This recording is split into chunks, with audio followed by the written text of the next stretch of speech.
vamos a hacer el análisis de función completo que está dado en el ejemplo 2, muy útil para hacer la actividad número 2, pero también muchos de los ítems que se presentan en la actividad número 1, principalmente los últimos ítems de cada una de las consignas, creo que son 3 consignas, que cada consigna tiene varios ítems, ¿sí? Justo los últimos se resuelve básicamente como les muestro yo en este ejemplo. El análisis de función, obviamente, se los estoy solicitando de forma muy ordenada para que ustedes no se hagan lío. Primero les pido el intervalo de crecimiento y decrecimiento, luego los críticos, ¿sí? Está todo en orden. Nosotros ahora nos vamos a centrar en el intervalo de crecimiento y decrecimiento.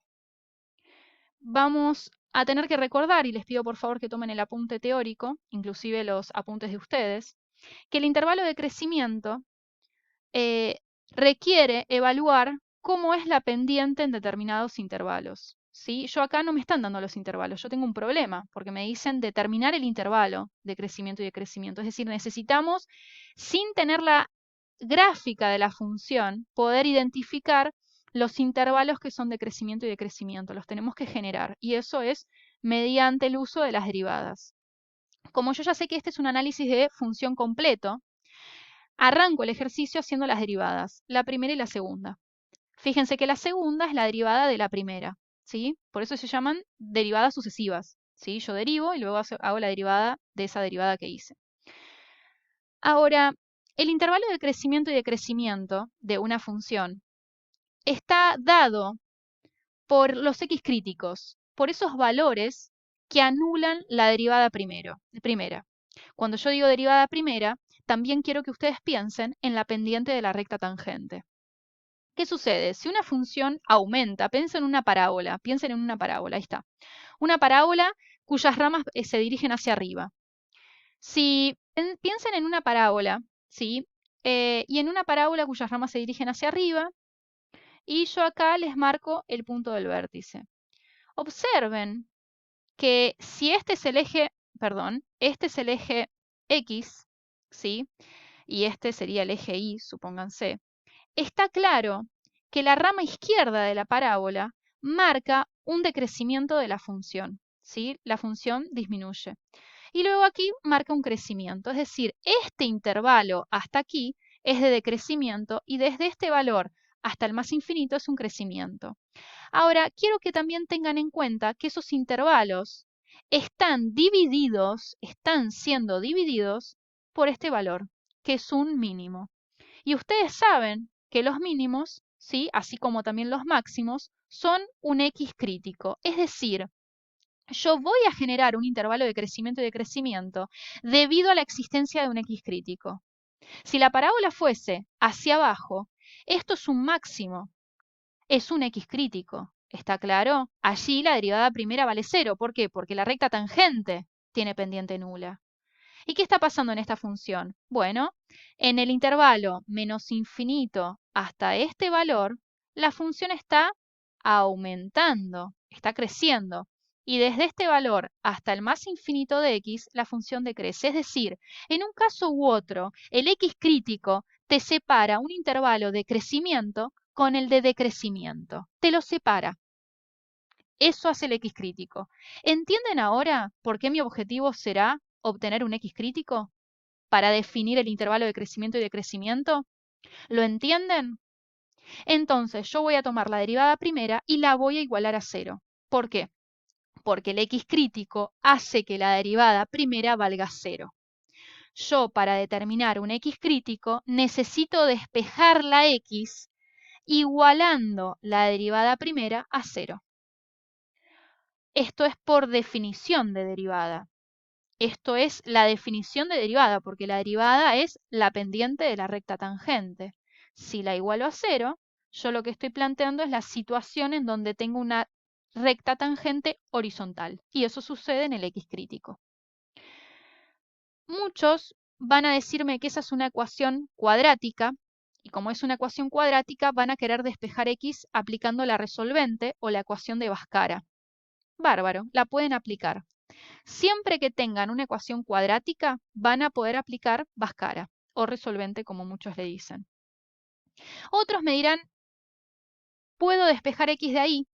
simplemente despejando un manejo algebraico. Mando este 6 para el otro lado, este menos 6 dividiendo. Perfecto, yo lo voy a explicar de las dos formas. Porque de las dos formas quiero que vayamos puliendo algunos errores que vienen arrastrando de años anteriores, que es la cuestión de la raíz par. La raíz de 144 es 12 y menos 12.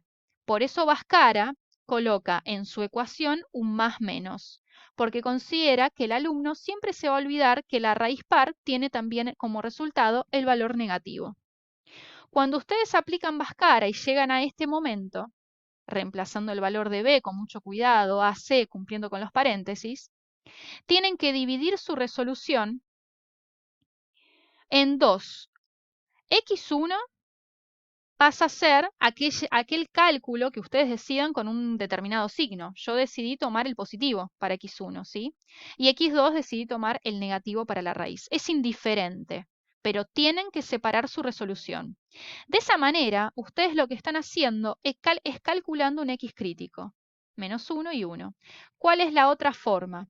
La otra forma es observar que como b vale 0 o c vale 0, y para ustedes esto va a ser, la verdad, un detalle, pero yo, si soy ustedes, lo destaco con un fibrón resaltador, porque esto no es un detalle menor.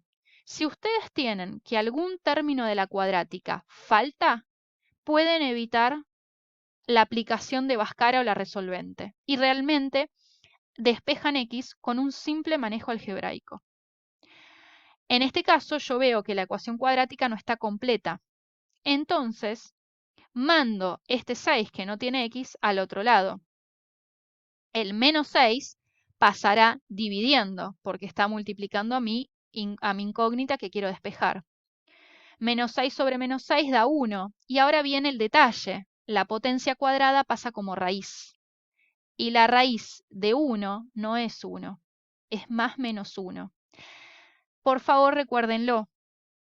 La raíz de 100 es más menos 10, porque tanto el 10 como el menos 10 elevados al cuadrado da 100. Más 1 y menos 1, ambos elevados al cuadrado, da 1. ¿Se entiende? Entonces esto es muy sencillo de hacer, pero ¿dónde está el error? Y que es un error grave, que el alumno se olvida que la raíz cuadrada tiene dos resultados. ¿Y saben qué les da? X crítico es igual a 1. Hicieron toda la resolución mal porque les falta el X crítico 2, ¿sí? Que es igual a menos 1. Cosa que Bhaskara te lo da.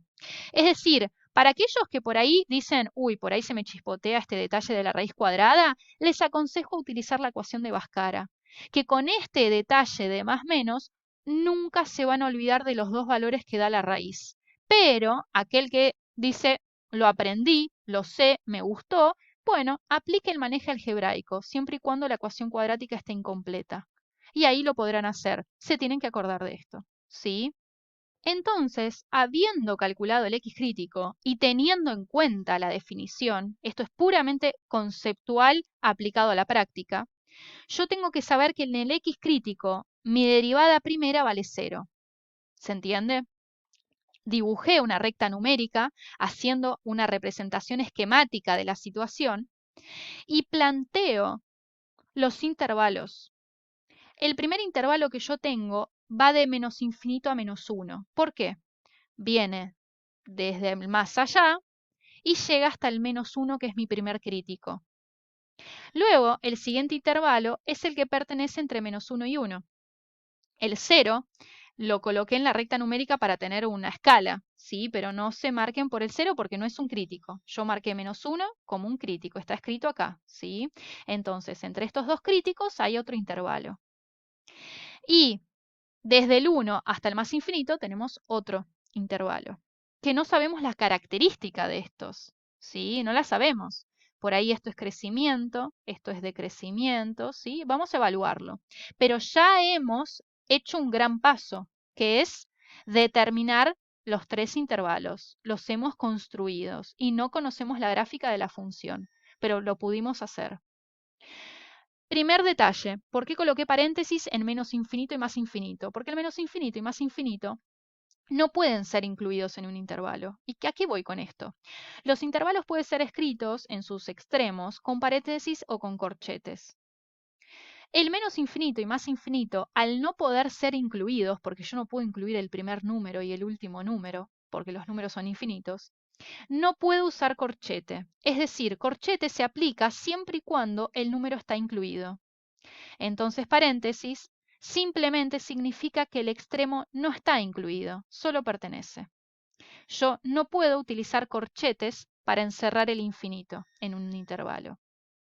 Siguiente aclaración, ¿por qué coloqué un paréntesis en el -1 y en el 1? ¿Por qué no los incluyo en mis intervalos de decrecimiento y crecimiento? La respuesta es conceptual también. En el -1 tenemos un x crítico. En el -1 la función no crece ni decrece.